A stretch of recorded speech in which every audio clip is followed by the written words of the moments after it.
حضرت ابو بکر صدیق رضی اللہ عنہ بخاری شریف کی حدیث تے دا قرآن شریف تلاوت بکو نو دا دروازے مخ ته یو چبوتره جوړه کړې وه، یو ځای جوړ کړی و، هلته به منظم کو د قرآن شریف تلاوت به کو جلل به د مکې دا کافر به راغلل، دا ماشومان او ښځې هغوی به ورته غوږ ایښودی، ناست به سره خلک راغلل ابوبکر صدیق ته یې ویې نه دې پرېږدو، په مخه یې که غریب هغه خپل بوډۍ او امسا واخېستل، حبشې ته روان شو. یو کافر دی هغه ورته راغی، ابوبکر څه کوې؟ وی زه نو هجرت کوم. ولې؟ وی دا قوم مې نه پرېږدي، دوی مې نه پرېږدي. نه نه ته خو زمونږ مشر یې، عزتمند دی، زمونږ خدمت کوې، د یتیمانانو خدمت کوې، د کونډو خدمت کوې، ستا غوندې سړی زمونږ نه بار به ځي، ولې به ځي؟ راځه راځه ته واپس یې راوست او د مکې د ملکانانو د چودریانو میټینګ یې راوغوښت. وی ګوره دا ابوبکر چې دی دا تاسو ولې د مرتد نه شړی؟ دا خو ډېر ښه سړی دی، هغه خپل دین دی، زمونږ خپل دین دی، او دا خو زمونږ د یتیمانانو سره یې ښېګړې کوي، کونډو سره ښېګړې کوي، دا خو د دې ټول قوم په فایده کې دی، زمونږ د مړي د جمدي خدمتونه کوي، د هغه خپل دین زمونږ خپل دین، پام کوئ چې دی ونه شړی. هغوی ورته څه وایي؟ هغه مشران کافران مشرکان هغوی وایي ټیک ته مونږ یې پرېږدو خو په یو شرط چې دی به د خپل مونځ او دس او د خپل تلاوت په کور کې دننه کوي، بار به نه کوي، دی بار لګي هغه خپل کتاب لولي قرآن شریف. نو زمونږ ماشومان او ښځې ورته راغورلی شي، مونږ یریږو چې زمونږ دا ماشومان او ښځې د ده دا قرآن اوري مسلمانان نه شي چېرته. هغوی کې خو دومره اثر دی چې دا کافر راغی ابوبکر صدیق ته وایي بس داسې کار دی ما د لامن درکړ، خو ته به مهرباني کړې له دې نه پس به یې دا قرآن په کور کې دننه وی، مونځ به په کور کې دننه کې، دا شرط دی در باندې. ډېر ښه چې یو څومره دې تېرې شوې ابوبکر صدیق له خوند ورنه کړ، بیا راووت هغه د دروازې مخې ته چې ځان لکه چبوتره جوړه کړې وه په هغې ودرېد او بیا لګیا دي په زوره زوره د الله قرآن وي ورسره جاړي او د مکې دا ښځې او ماشومان د لار ته ډکه شوه، هغوی م ورسره جاړي، دي کافر او د ابوبکر صدیق قرآن ته غوږ ایږدي. د مکې دا مشرکان بیا ورلل، هغه کافر له ورلل چې چا وله امن ورکړی وی تا ابوبکر له امن ورکړه په دې شرط چې دی به کور قرآن لولي. هغه خو دا شرط خلاف ورزي وکړه، خو بیا بار راوتی دی، مهرباني وکړه یا کور ته دننه کا او یا ته خپل امان واپس که مونږ دې بار نه پرېږدو، ځکه زمونږ بچي مسلمانېږي چې د قرآن اوري،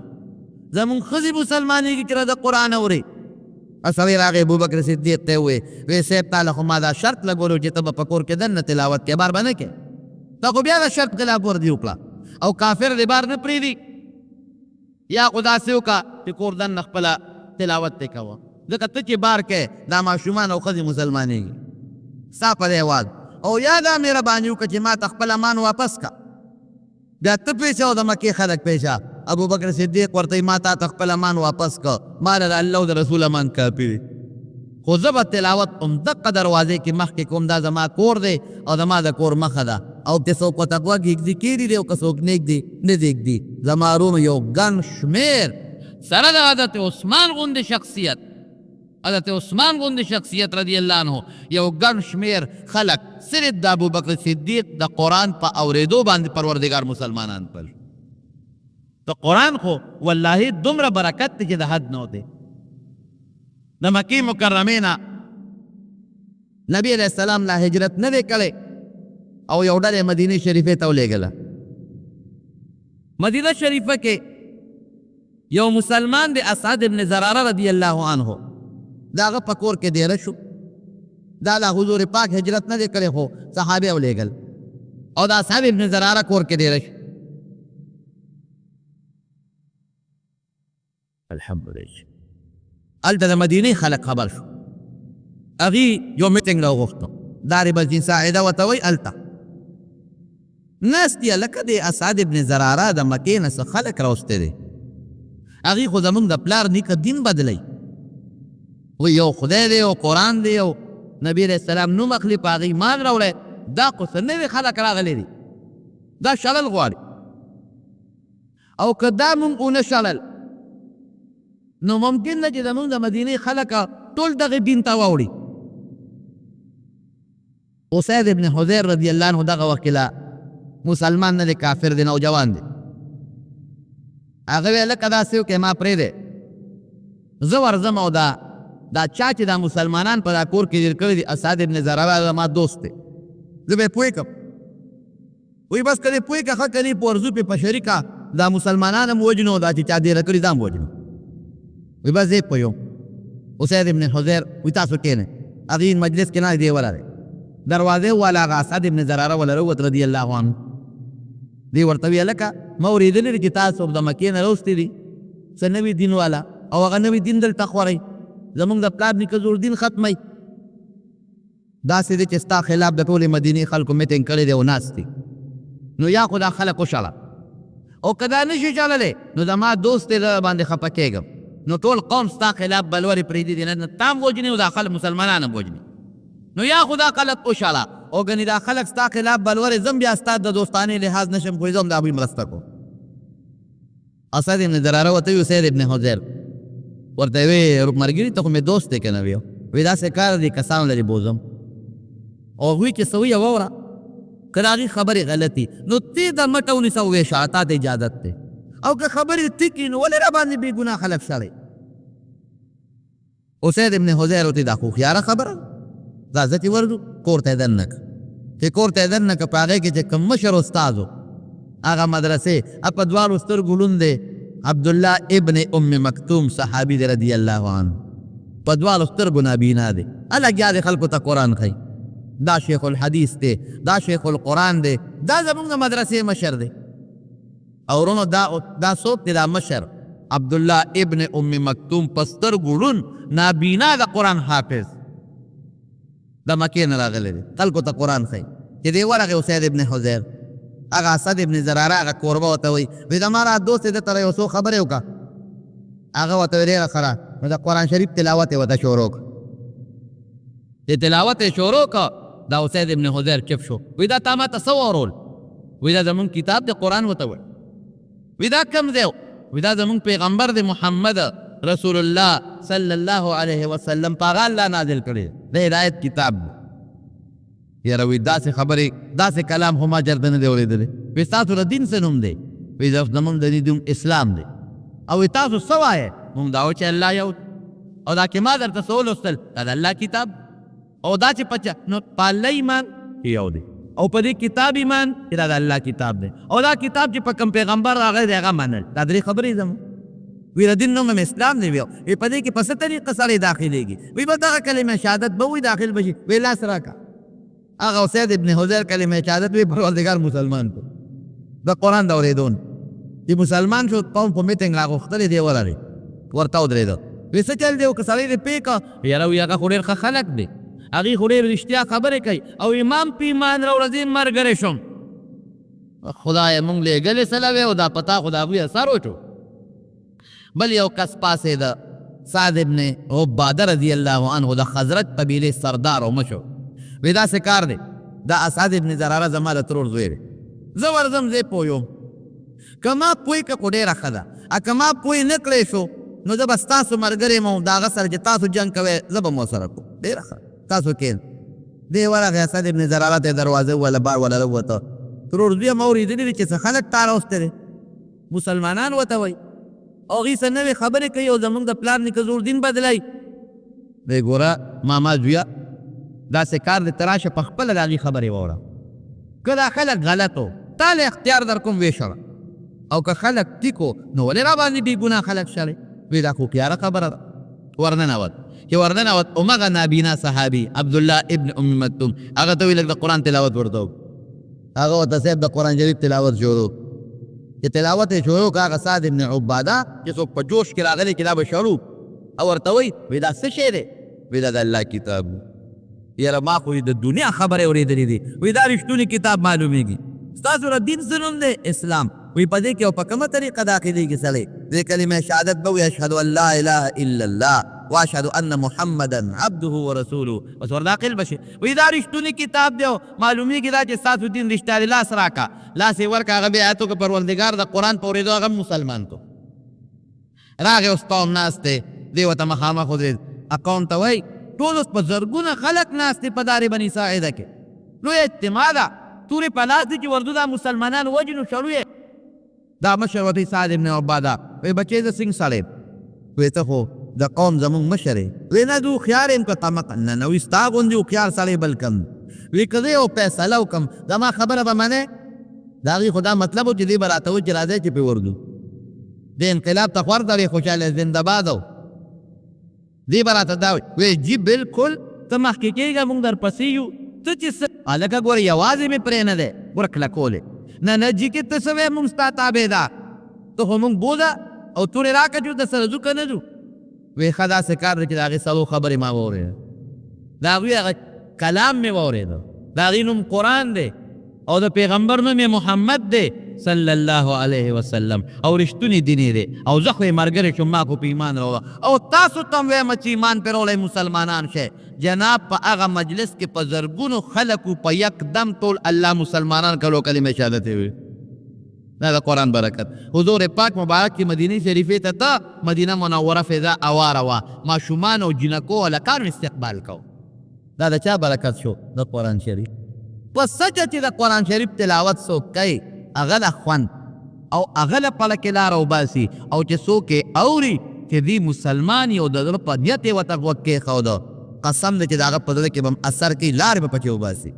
حضور پاک مبارک کې به د قرآن شریف تلاوت کو عائشہ صدیقه رضی اللہ عنہ فرمائی ولجوفه عزیز کعزیز المرجل وی دې سینې به لکه د کټوې جوشونه وال او جلل به وسره او د خپې مبارکې به وپړسېدې حتی تورمت قدماه د خپې به وپړسېدې خوند یې وله ورکو نو قرآن ډېر د برکت کتاب دی روم او ډېر د هدایت کتاب دی او چې کوم ځای د قرآن شریف تلاوت کوي د الله قهر و غضب بالته بالکل نه نازلېږي او مونږ قرآن شاته کړی دی که مونږ قرآن ته شا کړی ده هغه هم اتخذو کتاب الله وراءکم ظهریا مونږ شاته غورځولی دی مونږ قرآن له توجه ورنه کړه مونږ هدایت د قرآن نه ما سوا په نورو څیزونو کې ګڼو حالانکه نبی کریم صلی الله علیه وسلم فرمایي چې د هدایت لوی سرچشمه د الله قرآن دی او که چا د قرآن نه ما سوا په بل څیز کې هدایت طلب کو وی دا به ګمراهان جهنم ته به رسېږي نو د قرآن یو لوی برکت دا چې مسلمانان د تلاوت کوي نه در دې قرآن سور اخلاص در دې قلغو د دې تلاوت کوا درې ځله باندې د پوره ختم ثواب او لس ځله تلاوت چې کوي د صورت اخلاص الله به جنت کې محل درته جوړوي حضور پاک فرمایي او چې څوک 200 کرته د صورت اخلاص تلاوت وکړي 100 کرته 200 کرته تاسو خو به وکړئ شئ که نه دا نه خبره ده که نه تسبیح کنی چې زه 5 روپۍ درکړم او ځان دیواله که نه به در سره 200 کرته دا چې کوم لوی دي او سوره اخلاص ورځي ما سره واده وکړه انشاءالله یو ورځ کې وي که 2 ورځې کې وي که 3 کې یو ورځ کې نه په یو 2-3 غنټې کې کېږي په یو غنټه کې کېږي سوره اخلاص به سره د بسم الله 200 کرته وایې که نه لاس اوچت کړه چې څوک ووایم به الله به پې اجر څومره درکوي اوس دا واوره اجر به الله دومره درکوي چې څوک 200 کرته سوره اخلاص ووایي د 50 کالو ګناهونه به ورته رب العالمین معاف دا هو وایه کنه یا قربان باندې پوهېږي او په دې نه پوهېږي کنځل کوئ او بل سره غیبتونه او سیاسي هغه ښه دی او دا ښه دی او دا ښه نه دی ټول عمران د خوله ستړی کړه دا ووایه ورونو ستاسو فایده ده پکې د ما ورکې څه دي خو دا خو ستا د فایدې دپاره ګرځي قسم دی علما او طالبان او حافظان ستاسو خیر خواهان دي ستا بچو ته قرآن ښایي ستا بچو ته دین ښایي ستا بچو ته علم ښایي بله ورکې څه فایده ده چې ته دینداره شې ستا اخلاق خشي ستا عقیده خشي ستا عمل خشي بیا موږ دا مولیان پرې نه ښودل خبرې دي ورپسې وترې دي هغه داسې دی هغه داسې دی طالب صاحب داسې دی عالم صاحب داسې دی حافظ داسې دی دا تا ته دین ښایي تا ته قرآن ښایي تا ته نیغه لار ښایي د دې عزت وکړې د الله د برکته د قرآن نه مخې قدر وکړې د پیغمبر نه مخې قدر وکړې الله به دله په دې اجر درکوي نو د مارونو یو فایده د قرآن شریف تلاوت دی یو حق یې دا شو روزانه چې چاله قرآن شریف ورځي او په ناظره باندې نو چې یو سپاره تلاوت خامخا کوي چې خشته کل رو یا کوي 60 منټه پې لګي یا 15 منټه پې لګي نو یو سپاره تلاوت یا نیمه سپاره تلاوت که دا نشي کولی یو رکوع تلاوت خو دروازې کوه دویم حق یې څه دی نو حفظ دی سنت کفایي دی په کلي کې به یو حافظ خامخا کور کې پکار دی کور کې نه محله کې پکار دی قوم کې پکار دی قوم کې نه محله کې پکار محله کې نه په علاقه کې پکار کا علاقه کې یو قسم حافظ نو د ټولو غالبا در او بچو حفظ وکړي دا بچی چې تلاوت کوي والله ستا پکې اجر او فایده ده حضرت موسی علیہ السلام تفسیر کبیر کې مولانا امام رازی رحمه الله لیکلی بلا ربانی موسی علیہ السلام روان دی او قبر کې او ته عذاب ملاوي پیغمبر ته د قبر کشف کېږي دی چې واپس هم په هغه لاره راځي په هغه قبر کې هغه انسان ته خوشحالۍ ملاویږي حیران شو چې الله اوس تلم نو دې قبر والا ته عذاب ملاوېده په جهنم کې پروت او چې اوس واپس رالم نو په جنت کې پروت دی دا ولې فوراً جبریل علیه السلام ورته راغی پیغمبر ته چې څه مسله پېښه شي فرشته ورسره فوراً راځي وی چې اوس تلم نو دې قبر ته عذاب ملاوېده او چې اوس واپس رالم نو دې په جنت خوشحالۍ کې پروت دی دا ولې وی صاحب دا سړی چې مړ شو د ده نه ښځه حامله پاتې شو امید بچې لا نو پیدا دا سړی مړ شو دا قبر وه او د ډېر ګناهګارو الله پې عذاب شروع هغه د ده د مرګ نه پس د ده بچې پیدا شو او دې خو لګیا د قبر کې عذاب ملاوي ګناهګار د ده د مرګ نه پس چې د ده کم بچې پیدا شو هغه لوېده اوس لږ ساعت پس هغه ماشوم لوی شوی نو مور بوته او جومات کې استاذ ته کېنو چې دته تورات وښایه هغه زمانه کې خو د خدای کتاب تورات وکړه تورات ورته وښایه استاذ ورته وی وایه بچې بسم الله الرحمن الرحیم مونږ خو بسم الله وایو هغې د هغې مطابق چې کوم لفظ د الله په نوم شروع کوم عبرانی سوریانی کې نو ماشوم وی بسم الله د الله په نوم شروع کوم وی الله وی چې د ده نه کم پیدا دی هغه د ما نوم اخلي هغه ژبه د ما په نوم راتی او دله د عذاب ورکو بند کې پیدا به جنت ته ولېږي نو ستا نه چې کوم بچې حافظ پاتې شو په رمضان کې تلاوت کوي حافظ هو برکتي انسان دی ولې چې دې قرآن یادوي نو څونه بار هغه آیاتونه وایي هسې خو نه یادېږي او بیا دورونه کوي او بیا رمضان کې چې ختم کړي د هغې نه مخکې څو ځله دور کوي نو څومره اجر او ثواب د ده کېږي او څومره د مور او پلار کېږي حفظ بهترین شی دی د قرآن شریف او دریم نمبر حق یې څه دی ترجمه ده د مولانا صاحب نه په ترجمه د قرآن مقصد ځکه دا د الله خط دی دې کې الله ډېر څیزونه غوښتي دي او بل حقیر نو څه دی علم چې د قرآن علم سړی وکړي دې مدرسو کې علم کېږي د قرآن هغه پوره تفصیل سره علم یې د قرآن شریف د قرآن په مسایلو سړی پوهېږي په احکامات یې سړی پوهېږي او یو بل اخیري حق دی دا څلور حقونه خو الحمدلله زموږ په وطن کې شته تلاوت هم کېږي او حفظ هم ډېرې مدرسې دي او درسونه د قرآن شریف هم شته او مدرسو کې علمونه هم شته او یو اخیري حق یې بل دی چې په هغې زما تاسو د ټولو غاړه بنده هغه د قرآن نظام دی ګورئ قرآن شریف کې الله وایي السارق والسارقة فاقطعوا أيديهما د غل سړي نه او غلې نه لاس پرې کړئ الزانية والزاني فاجلدوا كل واحدة منهما 100 جلدة زناکار سړی او ښځه په درو وهه قاتل داسې مړ کوه دا قانون زمونږ په وطن کې نشته دا حق باندې زمونږ ستاسو غاړه بنده ده الله دې کړي چې زمونږ په وطن کې د قرآن او سنت نظام راشي چې دا غاړه هم زمونږ ازاده شي امن سکون او اطمینان به راشي زما ورور دا د قرآن شریف حقونه دي نو کوشش وکړئ د قرآن دا حقونه خپل کې خپل بچي وباسئ حافظان یې کې نشئ کولی حافظان عالمان یې کې حافظان ډوډۍ به الله ورکوي دا نشئ کولی نو کم از کم جومات ته رالېږئ چې په ناظره خو قرآن زده کړي که نه چې تلاوت کړي ته به قبر کې پروت یې فایده خو درته ورسي که نه بس اخري یو بل ټکي درته وایم ما چې کوم احادیث ولسته آیات ولسته الله فرمایي چې انا نحن نزلنا الذکر قرآن یو لوی نصیحت ته دا موږ نازل کړی دی و انا له لحافظون حفاظت به موږ کوو هغه حفاظت الله په چا کوي هم په دغه طالب علمانو هم په دغه حافظانو هم په دغه عالمانو هم په دغه مدرسو جماعتونو او بل حدیث چې مې ولوست نبی علیه السلام فرمایي اشراف امتی حملة القرآن و اصحاب الليل وی زما په امت کې دوه ډلې دي چې هغه ډېرې بهترین دي یو هغه خلک چې هغې د الله کتاب قرآن داسینو کې پټ کړی او یو هغه خلک چې د شپې پاسي خپل رب ته په سلګو سلګو جاوي نو طالبان او دا حافظان دا خلک چې دا د الله کتاب ته ځان وقف کړی دی د حضور فات مبارک د وینا مطابق دا ډېر بهترین مخلوق دی دا الله ته ډېر خوښ مخلوق دی دا الله ته ډېر نږدې مخلوق دی محمود غزنوي یو لوی بادشاه تېر شوی دی محمود غزنوي مجاهد هغه وایي زما په زړه کې 3 شکونه یو شک مې په زړه کېده چې ما به الله وبخي که نه ولې د خاتمې پته نه لګي دویم شک مې په زړه کېده چې دا به د خپل پلار سوچه زوی ما او کارمونه به هم ځکه مور مې چې د غلطي نه کړی. او دریم شک مې په زړه کې ده چې نبی علیه السلام فرمایي چې العلماء ورثة الانبیاء، چې عالمان د پیغمبرانو وارثان دي. نو دا د نبی علیه السلام رښتونی حدیث دی که د بل چا خبره ده، د بل چا مقوله ده؟ دا سوداګانې مې وې. یو ځل د شپې په لاره ته یو خپل غلام ورسره دی، غلام سره د سرو زرو ډیوه او د زیتون تیل پکې بلیږي د رڼا لپاره. بیرې خو به یو ځای کې یو لوړ دی لواري کوي او یو الک د لوړ هغه ډیوې ته سر ټیټ پاس کېږي او کتاب ورته ګوري. محمود غزنوي هغه الک دی خو راشه بچي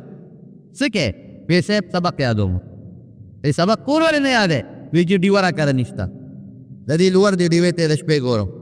وی خره دین طالب ته ګوره او دونه غریب چې ډیوه ورسره نشته. وی ها بچي دا ډیوه والا د سرو زرو ډیوې ورکړه او تیل د زیتون دی او چې کله هم تیل خلاصېږي بیت المال ته راځه تیل به ملاویږي. زه کور سبق یادوه. چې راغی وده شو، نبی کریم صلی الله علیه وسلم یې په خوب کې ولید. حضور پاک مبارک ورته فرمایي اے محمود رسوبکتګین زویا، الله دې وبخښه ځکه چې تا زما وارث سره امداد وکړ. چې د خوبه راپاڅېد وی نبي علیه السلام راله درې والو سوالونو جواب راکړ. دا مې شک و چې ما به الله وبخي که نه. نو حضور پاک مبارک راته دعا وکړه چې الله دې وبخه. دا شک مې وویل الله به مې بخي. دا مې شک و چې د مور خپل زوی م او که پردی د پلار مور مې غلطي کې ده نه کړې چا سره. نو وی راته د پلار نوم واغه چې ای محمود رسوبکتګین زویه خدای دې وبخه. نو پته ولګېده چې پلار مې خپل. او دریم په دې حدیث کې مې شک و چې عالمان د پیغمبرانو وارثان دي. یاره دا واقعي د نبی علیه السلام حدیث دی او که دا د بل چا مقوله او خبره ده؟ وی راته وفرمایل چې ای محموده د سبکتګین زویه الله دې وبخه ځکه چې زما وارث سره د امداد وکړو. نو طالب ته خپل وارث ووی. نو چې طالب یې وارث شو وراده استاد عالم حافظ په یقینا وارث شو ګن. دا د پیغمبر وارثان دي او د حضور پاک وینا ده. ګوره وارث هغه چاته وي چې پلار یې مړ شي یا نیکي مړ شي یا مور او د هغه نه کم مال پاتې شو دی په قبضه کې والي. نو د حضور پاک مبارک نه څه پاتې دي؟ ترکت فیکم امرین لن تضلوا ما تمسکتم بهما کتاب الله و سنتي. وی دوه څیزونه مې درته پرېښي دي تر څو چې به تاسو خپلې منګولې ولګولې نو تاسو به کامیاب یې. یو د الله کتاب او بل د ما سنت. نو دا چې چا قبضه کې واخیستل د حضور پاک میراث دی نو هغه وارث شو که د مارو د عالمانو طالبانو حافظانو مدرسو قدر وکړئ. ښه پردی ژبه به نه غږوئ. نن امریکا را دې دشمنه ده. نن د امریکې او د برطانیې دا سوچ دی چې مدرسه بدنامه شي، بانې وله جوړئ. طالب العلم بدنام شي، بانې وله جوړئ. عالمان بدنام شي، بانې وله جوړئ. ژیره بدنامه شي، پتکې بدنام شي، مسلمانی بدنامه یغوي. میریا باندې لګیا دي مسلمان شرمئ، مسلمان بدنامئ. دا د هغې سوچ دی. دا خو دشمن دی. دشمن خو که لګیئ د دشمن نه څوک ګیله نه کوي، خو خپل د دشمن ژبه خوځئ دا ډېره خطرناکه خبره ده. پام کوئ د امریکې ژبه تاسو نه خوځئ. په دغه مدرسو کې ستاسو د پیغمبر د احادیثو، ستاسو د الله د قرآن خدمت کې دغه عالمان او دغه طالب علمان ستا د پیغمبر د حدیثو او ستا د الله د قرآن خدمت کې. ګوره الله خو زمونږ یو شریک دی که قرآن زمونږ شریک کتاب دی، پیغمبر زمونږ شریک راهنما او مشر دی. نو دې مدرسو کې خدا خدمت کې ټیک ته غلطی پار چا کې وي دا نه چې نه وي ما کې به هم په غلطی وي تا کې به مې بل کې به مې غلطو ته مه ګوره، مثبت سوچ وکړه. د هغې هغه ښه پهلو ته وګوره چې دا څه کوي. نن که مونږ خور او لور او مور کې تمیز کوو دا راته چا ښولي دي؟ دا راته علماو ښولي. نن چې مونږ دا وایو چې دا مونځ کوو دا راته دې علماو ښولي. که نور چا تبلیغ والا تصوف والا او یا تا ته پلار او ورور ښولي دي خو بنیاد ورپسې د علم دی، د قرآن او د سنت دی ورپسې. دا خو هر څه تا ته بنیاد د دې ټولو کارخانه مدرسه ده، کارخانه عالمان پکې جوړېږي. هغه علما ځي څوک په یو لار کې د دین خدمت کوي، څوک بل لار کې د دین خدمت کوي، څوک بل لار کې د دین خدمت کوي. او ورونو ډېره سخته ورځ ده. حضور پاک مبارک فرمایي چې هر انسان به د خپل عمل مطابق په خپلو خولو کې ډوبې ډوب، څوک د نامه پورې، څوک د کونډو پورې او څوک د خولې پورې. د آخرت خولې د دنیا د اوبو په شانتې نه دي. د دنیا اوبه خو خپله سطح هموار ساتي که نه. اوبه چې د سیند راوبهده ټول خلک به یو شان پکې ډوبي. هلته خو لور او جوره نشته، نه د هر چا خوله به ده پورې ولاړئ لکه د جامو په شانتې. ده نه به بیږي او ده پورې به ولاړئ، د ده نه بل خوا به ځمکې ته نه غورځېږي، ده پورې به ولاړئ. څومره چې د چا ګناه ده اقمره خوله او دی به پکې ډوبې او ګرمي به زیاتی. الله دې د آخرت د ګرمۍ نه وساتي. نو د مارونو دی به پلار ته وایي بابا راغلی ما یو نیکي مې کوه ده که مهرباني دې وکړه دا یو نیکي دې راکړه. که دا نیکي ما ته میلو نشي دوزخ ته ځم او که دا میلو شي پې بچ کېږم. پلار به ورته وي بچې د نیکو سوداګاه د چا سره نه کوم نشم در کولی. بابا زه ستا زوی یم فلان کې هغه دنیا کې چې به یو بل سره محبت او مینه وښکلولو بم او که ته رانه کې دوزخ ته به ځم بچې الله دې د دوزخ نه وساته. دعا دله کولی شم او نیکی نشم در کولی. زما له حساب کتاب نه دی شوی. که زما کم شي څه به کوم. ځکه هلته خو جهنم به مخامخ کارې او غړمبار به کوي. خو داسې نه دی د دنیا په شان معامله. سړی به دمه شي او سړی به خوب وکړي او سپارش به وکړي یا رشوت به ورکړي او یا به وتښتي الله ته غیر ته. دا قصې پسې خو هلته نشته. دی به مینتونه ورته وکړي او به دوی بچې ښه در باندې خفه یم چې دوزخ ته دی زما د زړه قطرې خو که چرته زما نیکي کمه شي تاله درکړم نو څه به کېږي. دغه اور ته به غورځېږم نشم در کولی. دی به مایوسه شي مور پسې به لاړ شي. بې د ما یو نیکي په کار ده اب هم ورته انکار وکړي. دی به دا واسطې ورته وایي او ارسط فلا انصاب بینهم. قرآن حکیم کې الله فرمایي هلته بیا یوم یفر المرء من اخیه و صاحبته و بنیه. د مور نه او د پلار نه او د بچو نه به تښتي. داسې ورځ ده. عائشہ صدیقه رضی اللہ عنہ نبی علیہ السلام فرمائی وی چې خلق قبر نه پاسی بربند به پاسی. وی صاحب الله سړي او جنکې او ښځې وی ټول به بربند پاسی. وی دا الکان به دې جنکو ته سړي به دې ښځو ته نه ګوري چې بربندي. عائشې دا ورځ ډېره سخته ده. هر سړی خپل غم کې دی مجال شته چې څوک یو بل ته د یو بل عورت ته وګوري. دا خو سړی د دنیا په عیش و عشرت کې دی نو پردو جنکو ته ګوري. چې غم پې راشي بیا پردو جنکو ته څوک نه ګوري. دا غم وخت دی. مور به انکار وکړي. دی به ورته وایي چې مور هغه زما د مینې مور د دنیا هغه واسطې به را مخکې کړي چې ناجوړه به شم تا به وایي چې په دې بچي مې دی نه او په ما دې دا بیماري وي.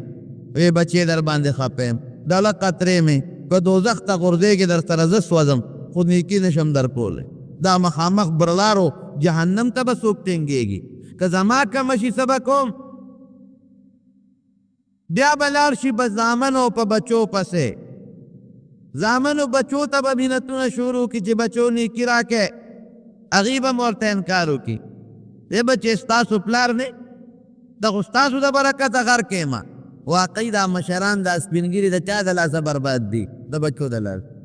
حلال او حرام نه پیژني خو چې بچې مې ښه ژوند تېر کړي بچې مې ښه تعلیم وکړي او بچې مې ښه جامه واغوندي او بچې مې ښه بنګله کې اوسي او منډې دي او ترړې دي او د بچو له را پیدا کوي او جهنم خپل ځای شو خپل. الله دې مساترونو یاد وساته. حضرت علی رضی الله تعالی عنه فرمایي دا د هغه مقوله ده وی د هغه انسان نه بېوقوف انسان بل نشته چې د بل د دنیا د ښه کولو دپاره خپل خیرت خراب کړي. دا کمعقل انسان دی. دنیا دې د بچو جوړه کړه خیرت دې خپل خراب که. والله کړي دا بچي په کار شي. که نیک بچی دی قرآن دې په یاد که قرآن دې په زده که علم دې په حاصل که او یا نور د نیکۍ لارو سره تبلیغ دعوت او تصوف او نیکۍ سره دې وله واسطه پیدا کړه نو چې دې دا نیکي کوي خو تاله فایده در رسي. خو که چرته بچی دې دیندار نه که قرآن خان دې نه که والله که دې په کار شي. قسم مې درته وخوړ که دې په کار شي چې مړ شي د خلقو د شرم د وجې نه که دوه څلور دیګه در پسې پاخه کړي ام بې غوښې ځان به در نه خلاص کړي. دغه به دا ثواب دپاره نه چې خلک وایي چې بابا پسې څونه کړل. نور اسم نشته. خبره ختم. نه پکارېږي اولاد او بچي. هغه اولاد او بچي به دې پکارېږي چې ته مدرسې ته راولې جومات ته راولې د الله قرآن ورته وښیې اخلاق ورته برابر کې یا داسې د نیکۍ لارو ته وباسې دقه به دې پکارېږي باقي دې نه پکارېږي. نو بچي به م ورته انکار وکړي یا بچو ستاسو دپاره دا ګناه په ما راغلی او دغه دوزخ ته مې غورځئ که تاسو نیکي رانه کې ای بابا در باندې خفه یو خدای دې بچ کا خو که تا لی در کو زمون کمه شي بیا به څه کوو. ښځه به ورنه کي بچي به ورنه کي یاران دوستانو پسې به وګرځي وله به ورنه کي چې څوک د ده پېژنګلو یو هر سړی به ورته انکار کوي او یوه نیکي کمه درو وایه اوس د نیکۍ قدر شته که نشته؟ هغه یوه کمه ده چې ته په دنیا کې وی الف زر آ او الله پې لس درکوي په دومره پوټې نیکۍ الف زر آ باندې څومره ټیم ستا لګي او په دې تا ته لس کمې ملاویږي په دې کې یو کمه ده. دی به مایوسه شي خو دا خو ماله چام رانه کړه دا نیکي، نو دی به مایوسه را روان شي. یو سړی به ولاړي ښه باد دلګیر دنه به تپوس وکړي ملګري دې خوا راشه ولې خفی؟ یاره بس ډېر خفی یم. ولې؟ دوزخ ته روانې یو نیکي مې کمه شوه او الله را سره احسان وکوي لاړ چې چا نه وغواړه هېڅ چا رانه کړه. ما خو ویې دا بلا شی پیدا کړم، نه پلار راکړه، نه مور په کار شوه، نه بچي په کار شو، نه ښځه، نه یاران، نه دوستان، چا راله رانه کړه. نو بس اوس الله ته ور مخامخ کېږم دوزخ ته به ځم. رونو الله ګورې د دې هر څه نه خبردار دی خو د نیکۍ دا قدر درته ښیي. دا سړی به ورته وایي مړه نیکي دې کمه ده وې او زه به درکړم. دی به ورته نیغ نیغ ګوري ته څنګه راکړې ما پېژنې؟ دنیا کې نه بلکل دې نه پېژنم، نه مې چېرته لیدي دنیا کې او نه دې پېژنم. نو ته بیا ماله څنګه نیکي راکړې؟ دومره خلک نږدې نږدې مې په کار نه شو ته به مې څنګه په کار شې؟ وی زما په ویړه دنیا کې د ایمان نه پس یوه نیکي ده. سړی به ورته وویل نور ټوله عملنامه مې د ګناه نه ډکه ده، ایمان نه پس صرف او صرف یوه نیکي ده. زما پې کار نه کېږي، زما تله د میزان چې وتللی شوه نو ګناهونه مې دومره درانه شو چې اړو څه پته یې نه لګي. نو زما په دې نیکۍ کار نه کېږي. نو زه تاله به درکړم ته مسلمان خو به پې د جهنم نه بچ شې که نه؟ نو ما خو پیسې کار نه کېږي. ښه یاره دا رښتیا وی بلکل څه دې نوم دی فلان کې د فلان کې زوی الله ته به مخامخ شي دربار ته ورونو تله د میزان به لګېدلي. ښه پل صراط ته مخامخ به تله د میزان لګېدلي، داسې وړه خبره نه. او رب العالمین به په خپله نګراني کوي. جبریل علیه السلام به ولاړي چې هغه وحی راوړې ده، اسرائیل علیه السلام به ولاړي که څوک سوال وکړي چې ما نه سا مخکې اوښکې ده چې هغه جواب ورکړي چې الله تعالی ته ویلو. کرام الکاتبین فرشتې چا چې نیکۍ بدۍ لیکلي دي ابه ولاړي. آدم علیه السلام به ولاړي ځکه د هغې اولاد سره حساب کتاب کېږي او د هر پیغمبر امت سره چې حساب کتاب کېږي هغه پیغمبر به هم ولاړي. دې چې ور مخامخ شي الله به یې تپوس وکړي بنده نیکي دې پیدا کړه او ربه چا درکړه؟ فلانکي سړي وی حاضر یې کړې. هغه سړي باندې به هم د دوزخ اعلان شوي اب هم راولي. رب العالمین به د هغه سړي نه تپوس وکړي تا دله نیکي ورکړه؟ ورکې وله؟ او ربه ورکوم. ولې ورکې؟ یاره مسلمان ورور دی مې دی رحم مې پرې راغی، زما پې رحم راغی چې دی جهنم نه بچ شي. نو ویدله خو پلار او مور او بچو او ښځې او خویندو میندو چا ورنکړه؟ الله ته خو معلومه ده.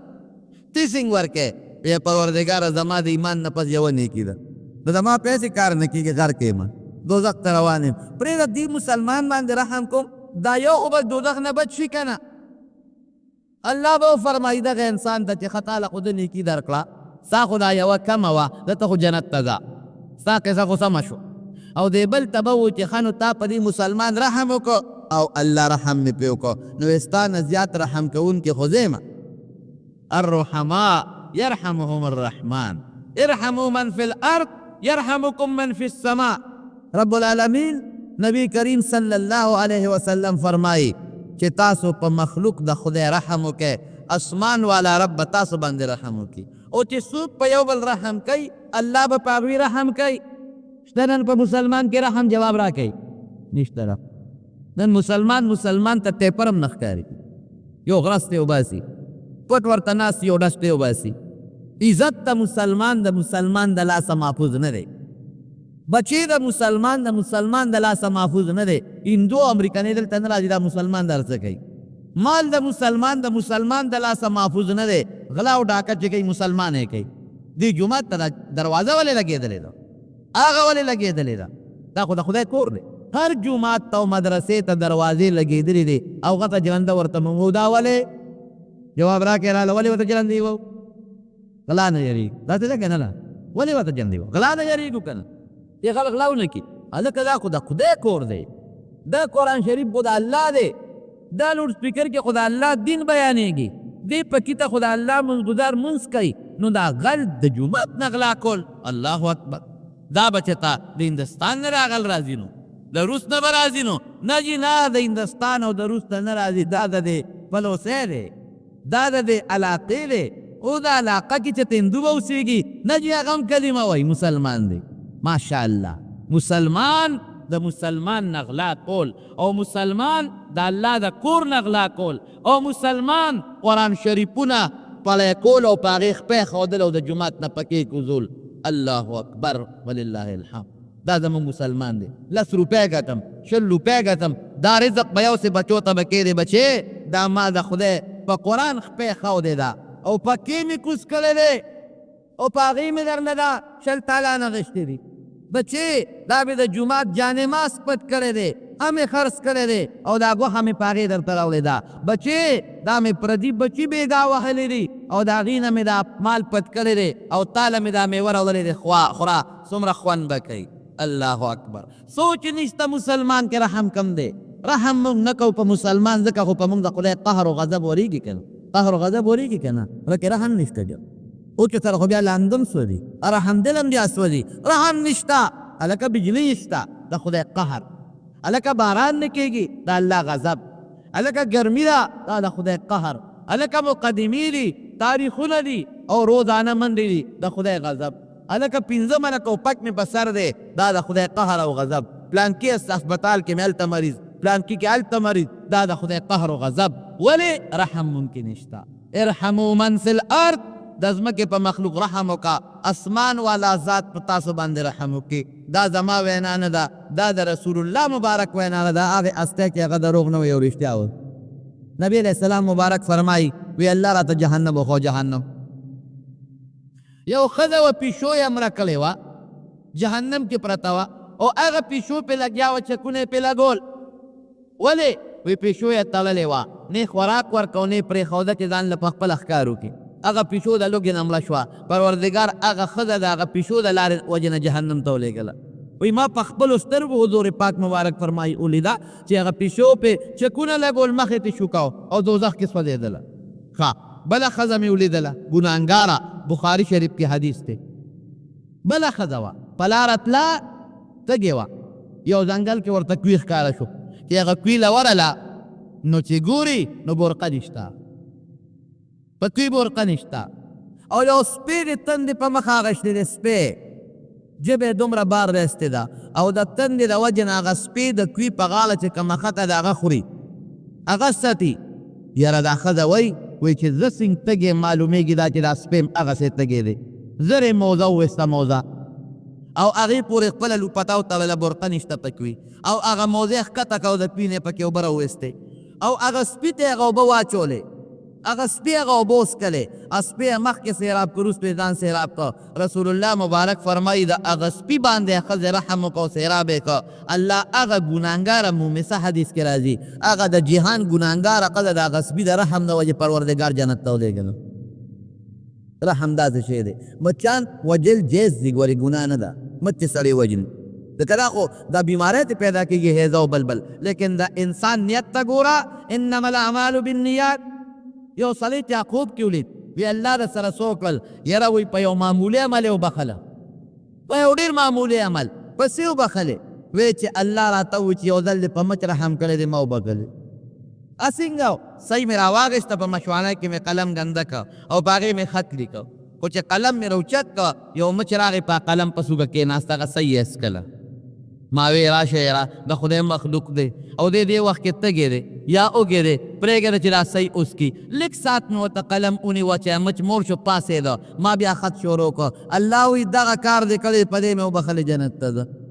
اوس مچ وجل دا به ته نه کوې چې مچ به نه وجنو رحم به پرې کوو نه د هغه یو نیت یو سوچ جذبه د هغه په لکې راله یو نقش یې لکې راغې په هغه نقش پروردګار وبخو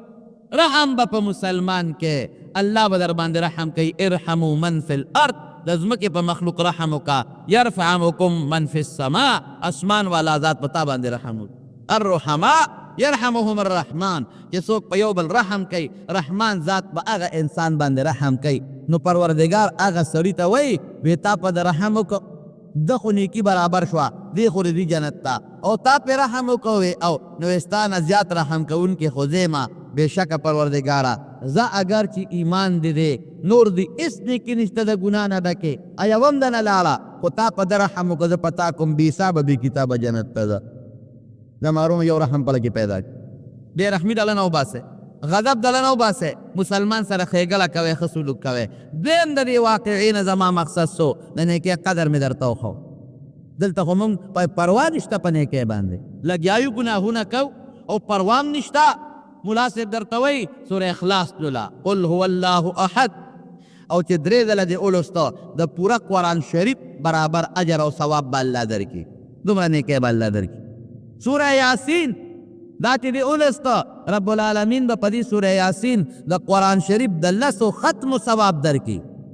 دومره نیکۍ الله درکوي لیکن موږ سره د نیکۍ قدر نشته دا واقعه مې دې له درته بیان کړه زما روح چې په زړه کې ستا د نیکۍ قدر پیدا شي اوس بیا تلاوت د قرآن شریف کوي نورو تلاوت د قرآن شریف کوي درې ځله سورې اخلاص اوس بابا وایي صاحب ما له خو قرآن شریف په ناظره نه راځي بابا سورې اخلاص خو درځي قل هو صورت او دا لوله که نه قل هو الله احد وایه او دا لوله د دریو ځلو قل هو الله احد اجر د پوره قرآن شریف د ختم برابر دی الکه فقیر یم او غریب یم درک مې نه لګي جي چاته تعویذ راله وکړه چاته چاله بوله کې دعا راته وکړئ زه یم رسول الله مبارک درته تعویذ ښودی دی که نه رسول الله مبارک دعا مونږ ته ښودې ده که نه په هغې شروع کوه فقر به الله ختم کړي هغه څه شی دی سوره واقعه کې څوک لولي په دې اخري صورتونو کې صورت دی حضور پاک مبارک فرمایي په کوم کور کې چې صورت واقعې تلاوت کېږي هغه کور کې به الله فقر او تنګدستي نه راولي الله به رزق فراخه ورکوي دی نه ښه دم بل کم دی عمل پې وکړه زما ورونو قرآن شریف کې بې انتها فایدې دي او که موږ د قرآن شریف فایدو ته سوچ وکړو او موږ د الله قرآن ته ځان وقف کړو او د الله قرآن ته مو ځان ورنږدې کړو خوند پکې څومره دی وایه رښتیا که نه چې کوم ځای د قرآن شریف تلاوت کېږي د انسان په دې زړه کې کرښې او لارې جوړوي که نه جوړوي دا قاري صاحب دی مشهور قاري تېر شوی دی قاري عبدالباسط میں تلاوت مخامخ په مخامخ اورېدلی دی یو وخت کې ستاسو دې صدر ته راغلی په دې سنهري مسجد کې صورت قاف تلاوت کړی بم راغلی ورته ناستو ناشنا تلاوت حالانکه شکل ته چې ودې وله کتل نو تا به پې ګمان ځکه ګیره برې تر څه یې دی یو شینه شنه پټه د دې سر نه تو کړې وه دی و د مصر الله آواز ورکړی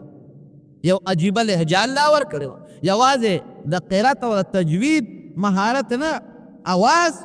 سا او بیا هغه لهجه او طرز د تلاوت چې هغه له پروردګار کوم ورکړی دا په دنیا کې منلی شوی قاري د مصر اوسېدونکي کویت ته راغلی و د لویو کارخانو مالک او کویت کې خښ دی د هغه تاریخ لیکي وی مصر کې هغه زمانه کې چې د مصر بادشاه جمال عبدالناصر و لار کې نو د بل ملک هغه بادشاه وله د ښار دا معززین راوغواړي ډوډۍ وله وکړي او تاسو به لیدلي په دې ډوډو کې ورته بیا غدول او سرنا او ډب ډوبه قصې پسې ورته خوشحاله یې جنکۍ ورته ګډئ شرابونه کبابونه عبدالباسط وایي چې ما ته مې اطلاع راله چې د روس بادشاه دی ورسره ډېر لوی وزیران دي او ډېر لوی وفد دی او جمال ناصر ډوډۍ کړی تم راشي ویې لاړم لوی میز لګېدلی دی او د میز نه یو طرف ته د روس بادشاه دی فروسچیپ او هغه سره خپل وفد او بل طرف ته جمال ناصر دی او د مسلمانانو وزیران دي او دا میدان ټول د دې مسلمانانو نه او د دغه روسیانو نه ډک دی هغه سره لوی وفد دلته وی دې خبرې کوي جمال ناصر دغه د روس بادشاه ته وایي چې صاحب که دې خوښه یو کلام درته واورم وی موږ وی چې دې بچه ته ډول سرنا او ډنګه ډونګه به ورته کوي اوس دلته وی هغه وی چې واوروه وی جمال ناصر ما ته مخ راواړو چې قاري باسط تلاوت شروع کړه وی دا نو تیار نه وم تلاوت ته وی هلکې مې فکر شو چې خدایه تلاوت تا خو د روس بادشاه دی روسیان خو قرآن شریف څه کوي چې خدای او پیغمبر هم نه مني هغوی خدا شی نه مني نه خدای مني نه رسول مني او نه پیغمبر مني او نه قرآن مني دی په تلاوت څه پوهېږي چې د تلاوت ورته وکړم وی لږ داسې ساوه شوم وی ما ته وایي چې عبدالباسط ته تلاوت شروع کړه ته شروع کړه وی ما تلاوت شروع کړه وی هلکې سوچ کوم تلاوت هم کوم او هلکې دام سوچ کوم چې عبدالباسط نور کله به ستا تلاوت هغه چا اورېده چې دا قرآن خو مني که نه مسلمانانو به اورېده او نن ستا تلاوت ته هغه خلک ناست دي چې دا قرآن خو څه کوي د دې پیغمبر او د دې رب هم نه مني. وی ډېر شوق یې راکړه تلاوت، وی داسې شوق یې راکړه او دومره مینه یې راکړه او دومره په خوند تلاوت مې وکړه چې وی ماله جلا راله او هغه جلا کې زما ساه بنده شوه نو تلاوت مې بند کړ. وی چې داسې مې وکتل جمال ناصر هم جاري او مسلمانان هم جاري، وی چې مخامخ دی هغه د روس بادشاه ته وکتل هم جاري او د هغه ټول وفد جاري زارو قطار وی اوښکې ترې روانې دي. وی سترګې وچې کړه جمال ناصر ته وی چې جمال ناصره دا تا به ته څه واورول، دې خو زما د هلکې لارې وویستې. هغه ورته وی چې دا زمونږ کتاب دی که نه، مونږ خو یو دین منو اسماني او یو ذات منو د دې یو خالق او مالک د دې دنیا او دا هغه الله زمونږ د هدایت لپاره نازل کړی دی، دا مې درته واورو. وی چې په دنیا کې مې هر قسمه کلام اورېدلی دی، هر قسمه خبره مې اورېدلې ده او په طرزونو باندې او په سرناګانو کې مې هر قسمه شی اورېدلی دی، لیکن زما په زړه کې چې دې کلام کم اثر پیدا کړو، زما په زړه کې کمې لارې پیدا کړې، دا یو کلام زما په زړه کې نه پیدا کړو. د قرآن شریف ډېر لوی برکات تیرونو ګورې او د قرآن شریف ډېر لوی اثر دی. افسوس او افسوس چې مونږ په صحیح طریقه د الله کتاب له توجه ورنه کړه. ومن يتوکل علی الله فهو حسبه، څوک چې په الله اعتماد وساتي الله ولا کافر. د نبی علیہ السلام مبارک صحابه کرام بخاری شریف کې حدیث دی، یو عقیده تلو تقریبا 300 صحابه وی خوراک ختم شو، وی چې خوراک ختم شو وی مونږ به دروازې دوه خانه لالو، دوه خان وی په هغې به زمونږ د لښکر د غوښو ګزاره کې د خوراک ګزاره کېنه. اخره کې ملګرو منې کړو چې د اوښان تاسو حلالوئ او د اوښان ختم شي نو بیا به وطن ته پسه ځو. بس وی دا لاسونه خپې م وشلېدل، دا پوندې مو شلېدې وچودې او دا تلي مو چودل او د خوراک څښاک هېڅ سامان نشته. خدای اوس به څه کوو؟ وی چې دریاب ته نږدې شو وی دې کې دریاب یو کب راوغورځو. دا بخاري شریف کې حدیث دی. عنبر ورته وایي یو لوی کب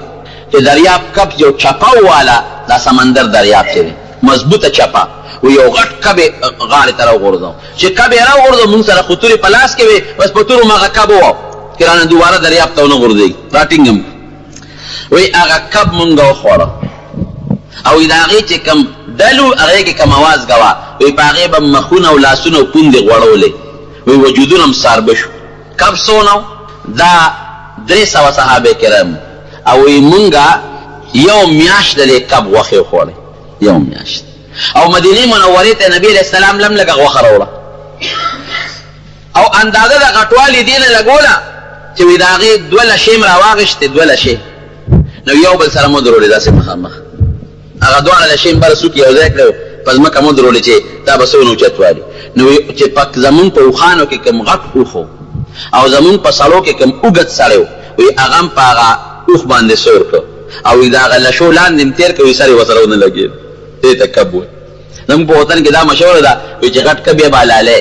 یعنې مردار. دا خبره غلطه ده ښه. کب چې هر څومره غټي د کب ذبحې ته او حلالولو ته ضرورت نشته.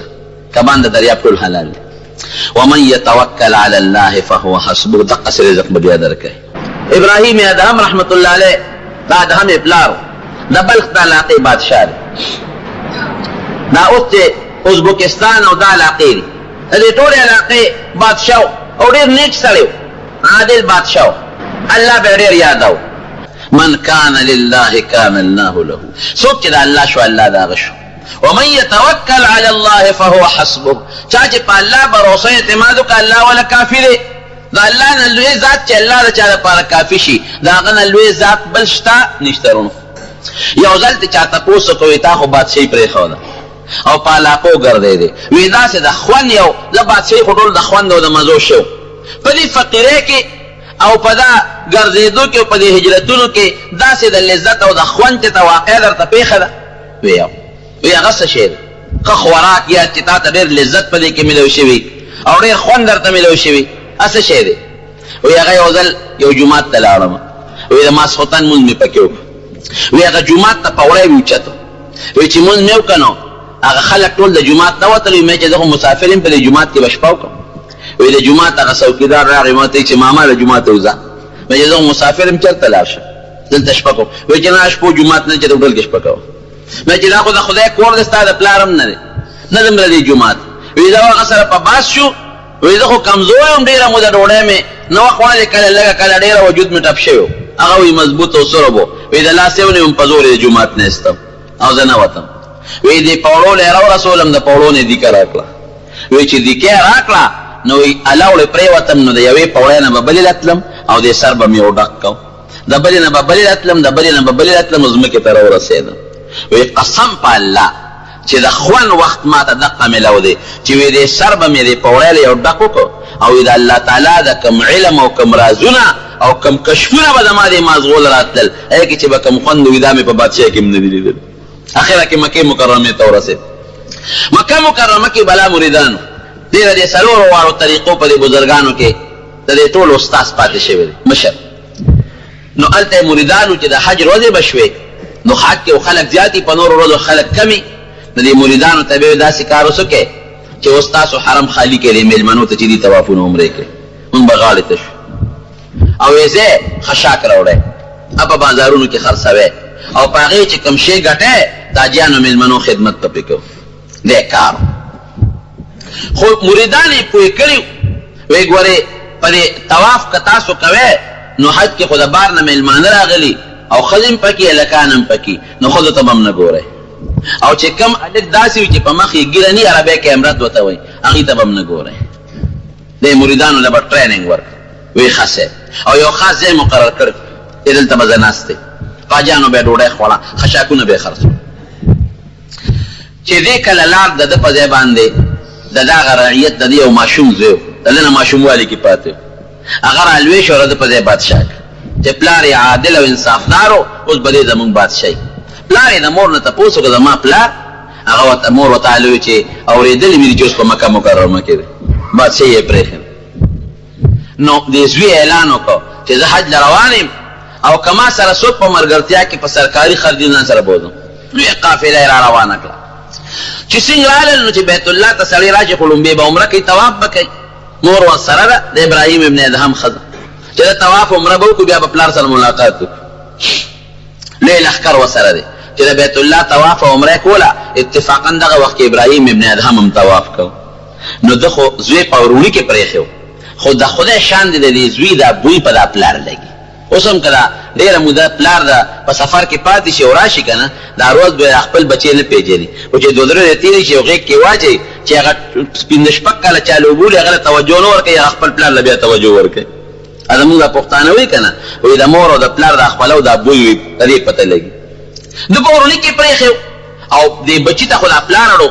یاد نه لري چې پلار مې څوک دی طواف کې سره یو بل سره مخامخ شو چې مخامخ شو نو ابراهیم ابن ادهم دې زوی ته وکتل او صاحب کشف هم وی پیژن چې دا خو مې زوی چې طواف نه کله فارغ شو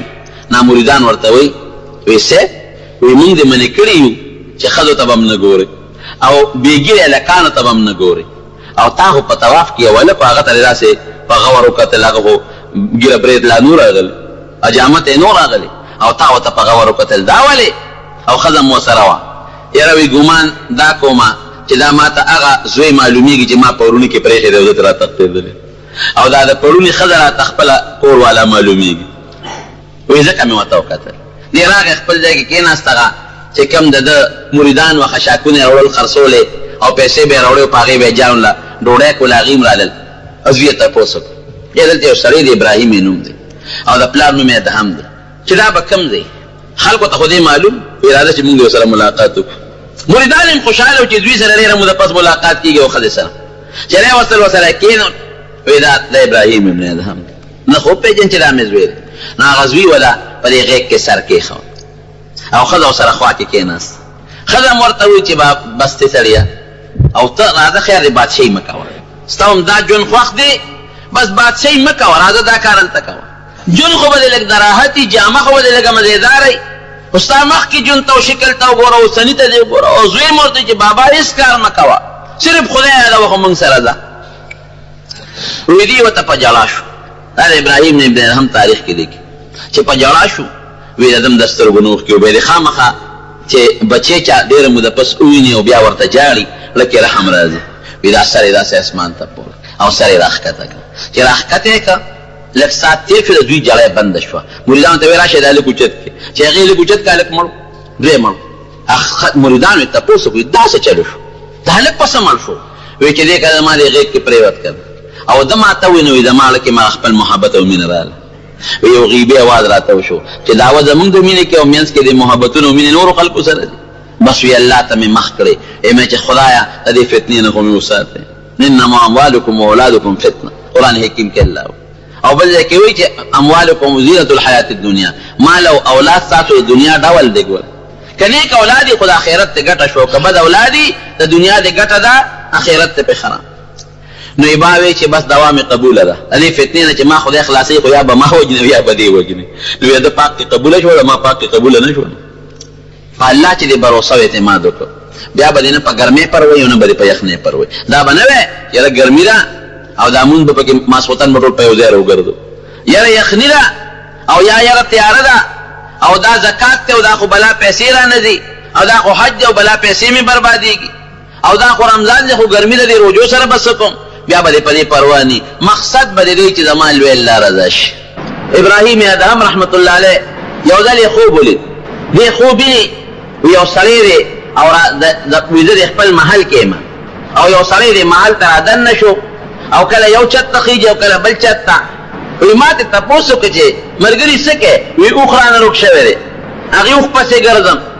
مې چې د خدای بنده دا خو د بادشاه محل دی دلته اوخ سکه اوخ چې دا روک شوی دی لکه د دشت او بیابان او په صحراګانو کې ګوره خو غیا پسې صحرا ته منډي وي د بادشاه محل ته غوړل راځي ولی وی دا د اوخ د کتو ځای نه دی وینا دې دربار کې د بادشاه محل کې څوک پسې نه ګرځي وی خانو خدای پکې بیا سنگور خدایم دلته نشي معلومولو دا د خدای د پیجنګلو او د خدای د مونږه زم نه دی چې راويخ شو ور الله وتعالى برابرې دربار کې ناس یو سړی راغیو فقیر سوالګر شکل کې دغه په دروازه باندې کسان مقرر کړیو دا دروانچان اصلي دومره hebatnak شکل لره چې یو دروازې دې تاسو نه کې د څه کې وسکار دي دې په یو دروازه په بل رانه وته د بادشاہ تخت ورسه د سره خپل وزیرانو چې کوم د بادشاہ د شورا خلک دی هغه ور سره ناشته نه غاري بادشاہ دې تاسو کې لکه څه چل دي سره راځي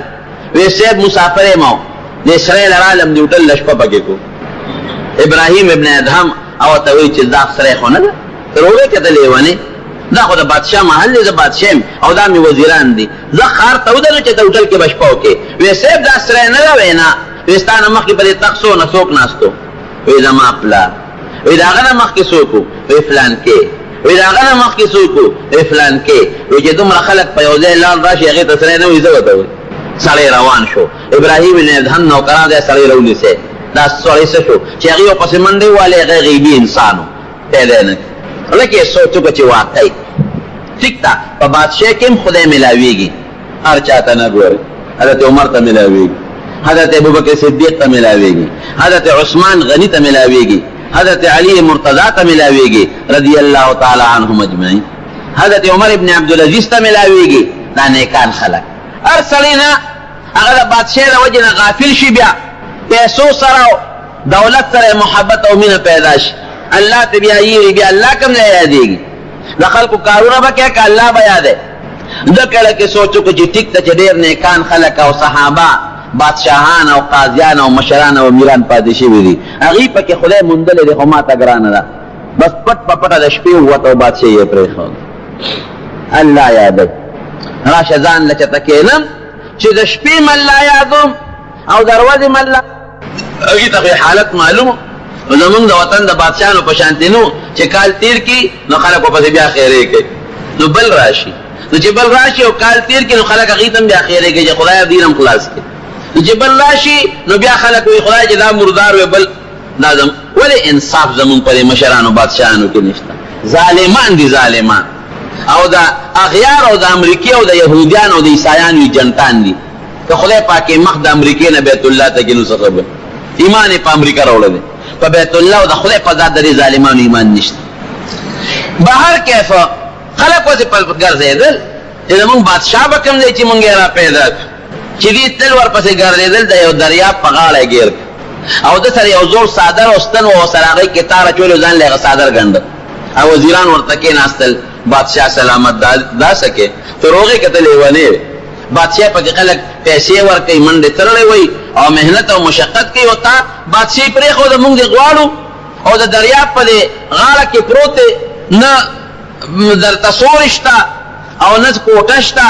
غلامان او نوکران دې پرېښوده ځان له په زور باندې لګیا او خپل کمبل او هغه شړۍ ګنډې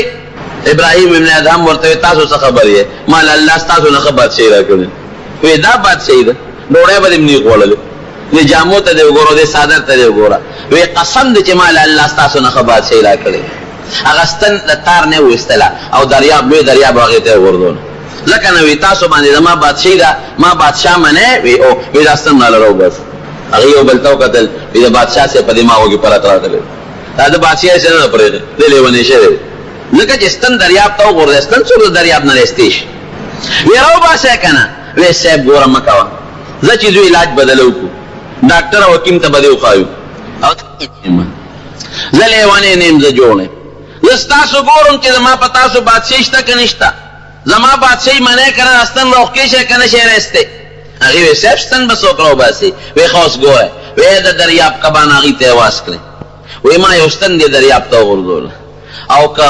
تاسو ماله هر څوک په دریاب کې کوشش وکړئ ماله هغه خپله ستن نه وباسي نو دریاب کې خامخا ستنې او دا میخونه پراته که نه دا پکې پروت دي وایي کبانو ستنې راوچتې کړې وې اوسپنې په خوله کې راوچتې کړې وې او یو کب و چې په سترګه ړوند و د دا هغه ستن د هغه په خوله کې و او دلې خواله راورسوله کبان د ستنې نه او د کونډۍ نه څونه ځان ساتي او چې د دریاب د خولې له راغې نه ستنې ترې راواغېسته وایي وایه اوس هغه بادشاهي مې ښه وه که دا بادشاهي مې ښه امې په تاسو بادشاهي وه اوس ما له خدای پاک په دې کائناتو بادشاهي راکړې نورونو په الله به بروسه اعتماد ساتو خپل اسباب به نه پرېږدو د دنیا اسباب به استعمال وکړو څوک زمیندار یې خپله زمینداري دې کوي خو اعتماد دې پرې نه ساتي که څوک تاجر دی دکان کوي یا بل څه کار کوي دې خپل کار کوي کاروبار د کوي خو په هغې به بروسه نه ساتي چې دا رزق په دې کې دا به رده یقیني چې روزي او رزق مله رب العالمین راکوي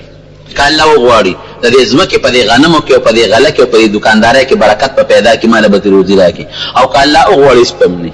باغ به مې زدول او توپان به راشي ټوله میوه به ترې وغورځوي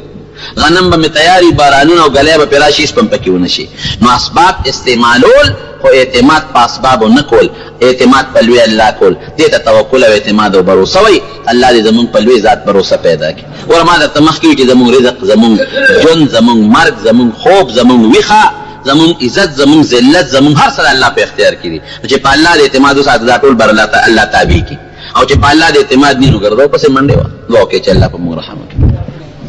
دا دعا وکړئ چې خدای پاک زمونږ په دې وطن کې چې دا کم جانجي او ګونجي دي خدای پاک دا ختم کړي خدای زمونږ په دې وطن کې امن او امان راولي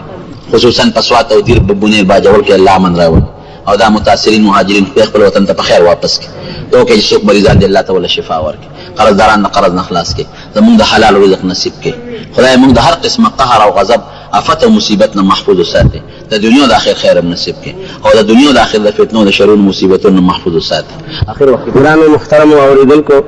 د شیخ الحدیث مولانا محمد ادریس صاحب په دې 351 نمبر کیسټ کې تاسو په الله د توکل او د بروسې بیان واورېدل دا به تاسو ته پېښور ښار کې بیرون کچرې ګیټ اشرف روډ سرې فقیر خان ناصر خان کیسټ هاوس کې د ناصر خان او حیدر خان سره ملاویږي د دې نه علاوه د شیخ الحدیث مولانا محمد ادریس صاحب د هر جمعې تقریر به هم تاسو ته د دې دکان نه ترلاسه کیدی شي ټلیفون نمبر دی 255 29 12